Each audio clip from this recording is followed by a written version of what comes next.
Hello नमस्कार. स्वागत आहे तुमचं आपल्या नवीन एका मिनी ब्लॉगमध्ये. ऑफिसवरून आल्यावर प्लॅन झालं की जवळच जे फनफेअर आहे तिकडे जायचं. आवरलं आणि निघालो. गाडीवर आज्ञा झोपून गेली होती आणि उठतच नव्हती. त्यामुळे तसंच तिला घेऊन आत एंटर केलं आणि समोर एक छान असा स्टॅच्यू होता ज्याचं नाव होतं हलक्की आणि तो रिअल माणूस होता. आज्ञाही उठली होती आणि तिला उठल्यावर इतका आनंद झाला होता, ती पळायलाच लागली होती. खूपच तिला मज्जा येत होती. त्यानंतर हा पाळणा बघून म्हणत होती की तिकडे जायचं. मग तिकडे गेल्यानंतर ही गाडी दिसली. मग ह्या गाडीतच मॅडमना बसायचं होतं. मग बसवलं गाडीमध्ये आणि मग थोडेसे अजूनही पाळणे बघितले. लहान मुलांसाठी तर खूपच छान छान होतं. ट्रेन, घोडा खूप सुंदर होतं. त्यानंतर मग शॉपिंगच्या दिशेने वळलं. स्टॉल्स होते भरपूर. लहान मुलांसाठी चष्मे वगैरे खूप सुंदर होते. आज्ञालाही मी एक लावून बघितला. अजून एक लावला होता पण तिने तो जरा पण ठेवला नाही. ह्याच्यानंतर लावला होता. खूप सुंदर होता तो, पण तिला नव्हता लावायचा. सो त्यामुळे मग मी घेतले नाही. तिला शूज बघितले आणि शूज घेतले जे की वाजत होते. तिला खूपच आवडले त्यामुळे तिने ते घालूनच घेतले. आणि जोपर्यंत मी बाकी शॉपिंग बघते तोपर्यंत आज्ञा आणि तिचे बाबा इथे डान्स बघत बसले होते. स्टॉल्स संपल्यानंतर पुन्हा स्टॅच्यूजवळ आलो आणि थोडेसे फोटोज घेतले.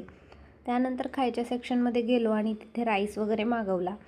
राईस खाल्ला. आज्ञाचे बाबा डोसा आणायला गेले होते तर तो खाल्ला. त्यानंतर मग बाहेर येताना पान होतं तिथे. पानही एन्जॉय केलं दोघांनी आणि पुणे घराच्या दिशेने वळालो. बाहेर जाताच आज्ञाला हे खेळणी वगैरे चिमणी वगैरे ते दिसत होतं आणि जे की एक लाईटवालं होतं जे की वरती बघती आहे. आणि तेही बघून झाल्यानंतर मग तिला घेऊन थोडंसं पुढे गेली. पुढे काही भेटते का बघितलं आणि म्हटलं एक डान्स बघूया तिकडे आणि मग जाऊया घरी.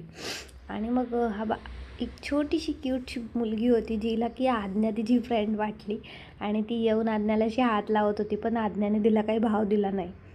त्यानंतर मग पुढे निघालो आणि इथे डान्सचे स्टेज लावला होता तिथे पोहोचलो आणि तिकडे गेल्यानंतर मग ही आज्ञाची एक आमच्या बिल्डिंगमध्येच येतात ते ओळखीचेच आहेत आमच्या. ते भेटले आणि मग त्यांना भेटलो आणि थोडंसं बसल्यानंतर एक डान्स बघितला जो की शेवटचाच होता कारण आम्ही 7 वाजता गेलो होतो आणि वाजले होते 10. त्यामुळे मग तो डान्स बघून घरी जायचं ठरवलं आणि घरी जायलाच निघालो. छान व्लॉग नक्कीच कॉमेंटमध्ये सांगा. भेटूया आपल्या नेक्स्ट मिनी व्लॉगमध्ये. आणि घरी आल्यावरती तर मॅडम ह्या शूज काढायला रेडीच नव्हत्या कारण ते वाजत होते आणि तिला खूपच छान वाटलं. बाय.